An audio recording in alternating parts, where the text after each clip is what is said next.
Sometime today, maybe an hour ago, maybe just now, your mind did the thing it always does. It left, it walked out of the room you are standing in and went somewhere else entirely, back to the conversation from 3 days ago that you keep replaying with a better ending, forward to the thing next week that has not happened yet and may never happen, around and around, the worry that has no solution, the comparison that has no end, the small ancient grievance that you pick up and put down and pick up again. Your body was here, you were not. And this is not a failing of yours, it is the ordinary condition of nearly every human mind alive, which spends almost none of its time in the one place where life is actually happening, and almost all of its time in a past it cannot change, and a future it cannot control. This is why peace feels so far away. Not because your life is so hard, though it may be hard, but because you are almost never present in it. You are living in your thoughts about your life rather than in your life, and your thoughts are a far more frightening place to live than your life has ever been. The peace you are looking for is not a thing you need to build or buy or earn. It is what remains when the mind stops running, and the mind can be taught to stop running. That is the whole of what I want to show you. I want you to sit with that, because the world has taught you to look for peace in exactly the wrong direction. You have been told that peace will come when the circumstances are right, when the money is enough, when the problem is solved, when the person changes, when you finally arrive somewhere you have not yet arrived. And so you have chased the circumstances your whole life, and each time you reached one you thought would bring peace, the mind simply moved the finish line and found a new thing to be unquiet about, because an unquiet mind is unquiet by habit, not by circumstance, and it will be unquiet in a palace just as it was unquiet in a poor room.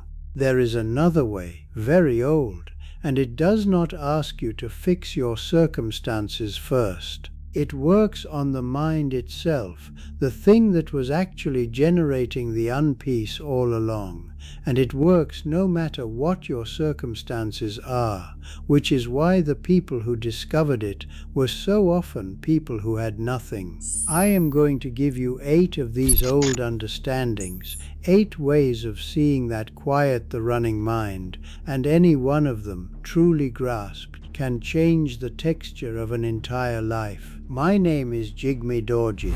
I am a monk, and I am 76 years old. People look at an old monk and assume that peace was given to me, that it came with the robe or the vows or some temperament I was lucky to be born with. The truth is the opposite. I came to this life because I had no peace, because my mind tormented me as a young man, ran me ragged with worry and wanting and regret, and I could find no rest anywhere in the world or in myself. What I found over 60 years was not a peaceful life. It was a peaceful way of seeing, and the way of seeing turned out to matter far more than the life. A peaceful way of seeing will give you rest in a hard life. An unpeaceful one will torment you in an easy life. That way of seeing is what I am going to give you now for free in the next few minutes. It is the same thing dressed up and sold back to you in expensive courses and retreats and books without end. And the heart of it, the part that actually works, is so simple and so quiet that no one can build much of a business around it. So they sell you the elaborate version. I am going to hand you the 8 plain understandings underneath. I am going to give you 8 philosophies for inner peace. I am going to tell you why each one quiets the mind, the actual reason it works, so you trust it because you understand it. I am going to be honest about what these will do and what they will not, because there are people who will tell you that the right philosophy makes all suffering vanish, and that is not true, and I will not tell you a thing that is not true. And then I am going to tell you the part that should trouble you a little, which is why a whole world that profits from your restlessness will never teach you to be still. Stay with me. This one is worth 4 quiet minutes. The first philosophy is that everything passes, and this is not a sad truth, but the most freeing one there is. Every condition you have ever been in has ended. Every joy, every sorrow, every triumph, every humiliation, every state you were certain would last forever, passed, as everything passes, because passing is simply the nature of things. The mind suffers most when it forgets this, when it believes the hard moment is permanent, when it grips a good moment in terror of losing it. To hold this truth that all of it is moving, all of it is temporary, even this, even what you feel right now, is to loosen your grip on everything, and a loosened grip is the beginning of peace.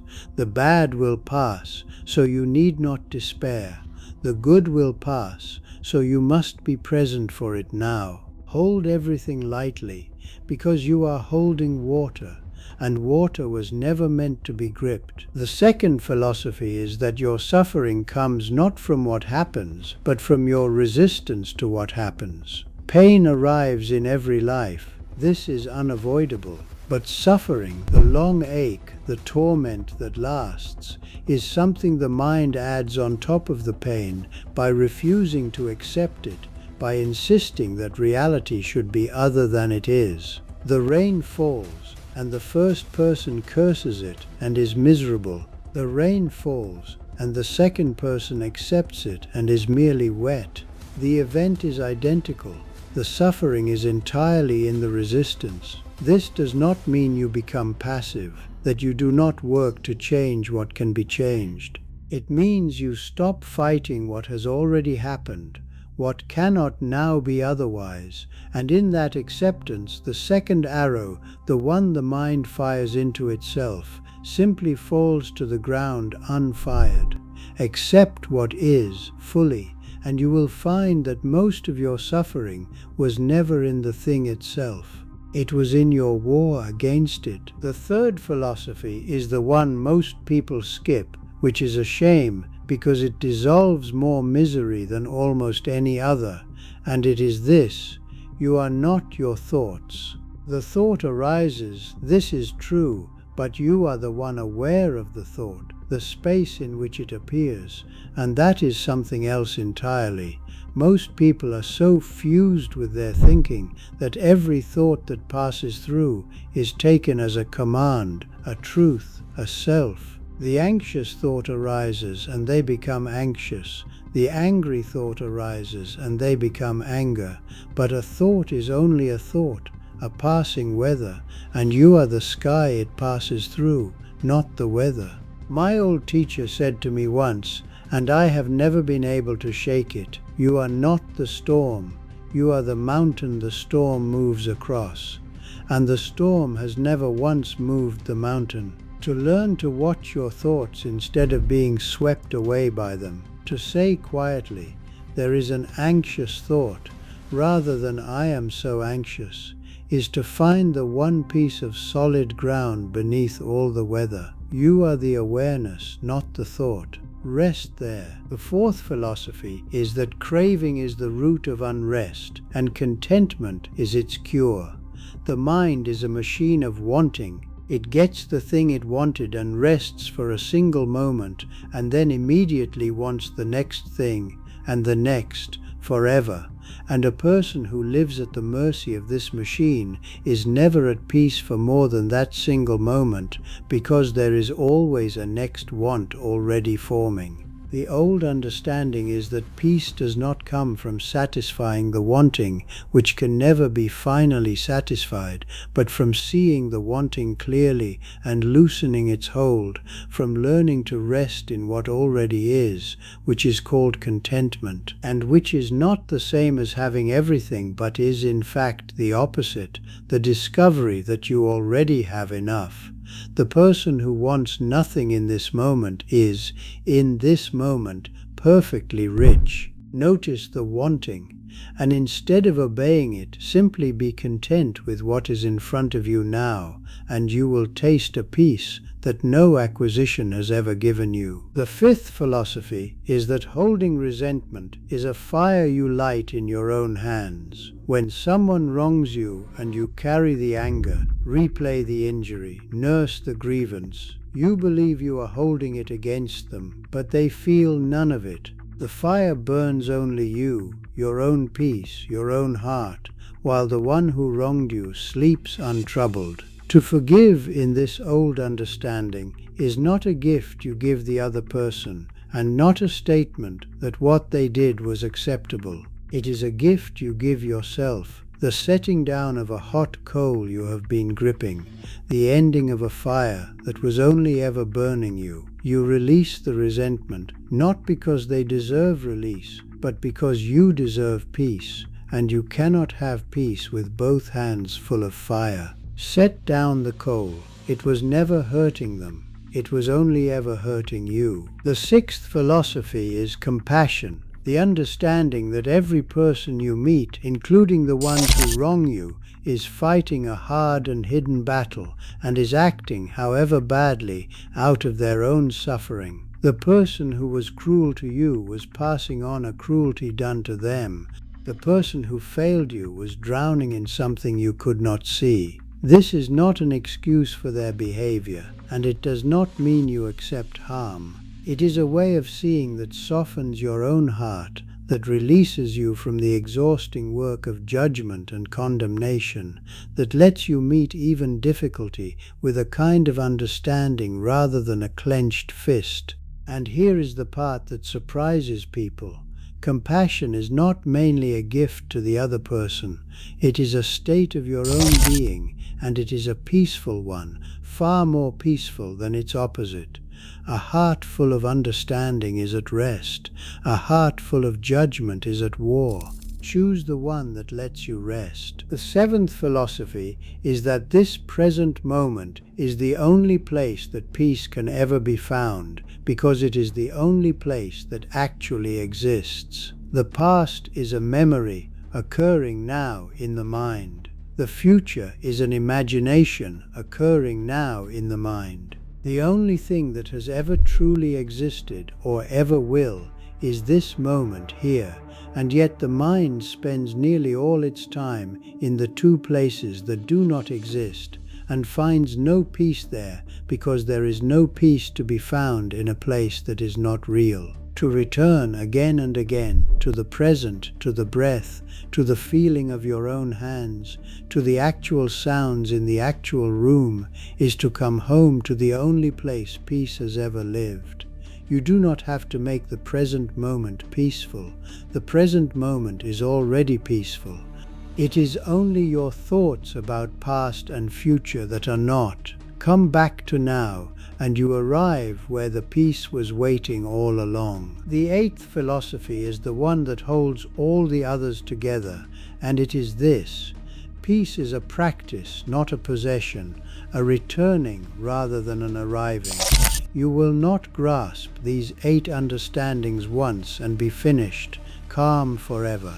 You will understand them deeply for a moment and then lose them entirely the next, swept back into the running mind, the resistance, the wanting, the storm. This is not failure. This is the practice. The whole of it is the gentle returning, again and again, 10,000 times, to the truth you keep forgetting, without ever once concluding that the forgetting means you have failed. The peaceful person is not the one who never loses his peace. He is the one who has learned to return to it quickly and without self-punishment, who treats each loss of peace not as a catastrophe, but as simply the next opportunity to practice coming back. Master the returning, and you have mastered the only thing that can be mastered, because peace was never a place you reach and stay.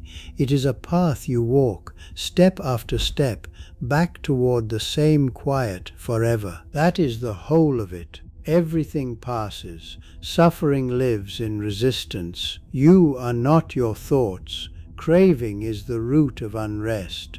Resentment burns only you. Compassion is its own peace. Now is the only place peace lives, and peace itself is a returning, not an arriving. 8 understandings, and beneath them one truth. The peace you have been chasing in the world was always inside the mind, waiting to be uncovered by a change in how you see. Now I have to be honest with you about what these will do and what they will not, because this is exactly where people overstate it. These understandings will quiet an ordinary restless mind and lighten the ordinary weight of a human life, and that is no small thing. But they are not a wall against all pain, and they were never meant to be. They will not stop you from grieving when you lose someone you love, nor should they. Grief is love, and a philosophy that numbed you to it would be a poison, not a medicine. And if what you carry is not ordinary restlessness, but a darkness that does not lift, a despair that has its hand on you and will not let go, then hear me clearly. That is not a failure of philosophy, and the answer is not to try harder to think your way out. That is a kind of suffering that deserves the help of a doctor or a person you trust, and reaching for that help is itself a form of the wisdom these understandings point toward. These are powerful for the daily unpeace of a daily mind. They are not a substitute for care, when care is what is needed. Be honest with yourself about which you are carrying. Now I want to take a moment, because this is the part that matters, and it is bigger than any one understanding. Think about who profits from your restless mind. Nearly everything built to capture your attention in this world depends on a single condition: that you are not at peace, that you are wanting, comparing, fearing, lacking, reaching, because a restless mind is a mind that scrolls and clicks and buys and returns, while a peaceful mind simply sits content, needing nothing. There is no money in your stillness. A person who has learned that he already has enough, that this moment is sufficient, that his peace does not depend on the next acquisition, is a person who has quietly become useless to a machine that runs entirely on dissatisfaction. So you are kept restless, gently, constantly, from every direction, fed 1,000 small reasons each day to feel that you and your life are not yet enough, and it is dressed up in fine words: ambition, aspiration, never settling, always growing, and some of that is real. But underneath it is a simpler truth no one profits by telling you. A mind at peace wants very little, and a population at peace would be a catastrophe for an economy of wanting. I am not telling you there is a villain who planned this. There is no meeting. It is simpler and almost worse. It is only that no one, anywhere, earns a coin from your inner peace, and so no one will ever sell it to you. You have to uncover it yourself. You were not born restless. Watch a small child fully absorbed in a simple thing, a leaf, a puddle, a patch of light, and you will see a mind perfectly at peace, perfectly present, wanting nothing, comparing nothing, entirely here. That was your natural state, and it still is, underneath. The restlessness was taught to you slowly, one comparison and one craving and one fear at a time, until you forgot that the quiet was ever there and came to believe that peace was a distant thing to be chased rather than a near thing to be uncovered. Nobody taught you the other way, not because it does not work. It has worked for as long as there have been people who turn the mind around to look at itself in every tradition, under every name. They did not teach you because inner peace cannot be packaged and cannot be sold, and asks nothing of anyone but you. It is yours. It was always yours. It was waiting in you, under all the noise, the whole time. So here is what I want you to do, starting now, with this very moment, the one you are in. Stop just for 3 breaths and come fully into the present. Feel the breath enter and leave. Feel the weight of your own body where it sits. Hear the actual sounds in the actual room around you. And notice in those 3 breaths that right now, in this exact moment, before the mind runs off again to the past or the future, there is no problem. There is only this, and this is bearable. This is even quiet. That small taste, those 3 present breaths, is the whole of it, the entire teaching in miniature, and you can return to it 10 times a day, 100 times, every time the mind runs off. You do not have to believe me yet. You only have to take 3 present breaths once and notice the quiet that was underneath the running all along. The practice will teach you the rest. Then tell me in the comments below which of the 8 your mind most needs to hear. The impermanence, the acceptance, the watching of thoughts, the contentment, the forgiveness, the compassion, the present moment, or the gentle returning. And when you took your 3 present breaths just now, tell me what you found underneath the noise. I read every one of them. The things you tell one another down there teach the people who come after you far more than I ever could. And they are a great part of why I keep doing this. And if any of this rang true, if you are the kind of person who has long suspected that the simple thing was buried under all the noise, so that someone could sell you the complicated one, then come back, because there is more. The next thing I want to show you is the practice of sitting, the simple daily discipline of sitting in stillness for a few quiet minutes and watching the mind, in which all 8 of these understandings stop being ideas you know and become a peace you live. It is the natural next step after this one, the ground in which all of these take root. Until then, hold everything lightly, return to this moment, and remember this above all. The most peaceful people you have ever met were not handed easier lives or quieter minds than yours. They simply turned around and looked at the running mind until it began to settle, and they kept returning to that quiet long enough for it to become their home. An old monk is only a restless young one who finally stopped chasing peace in the world and found it had been waiting the whole time in the present moment. Go gently and take 3 breaths, here, now, before you read another word.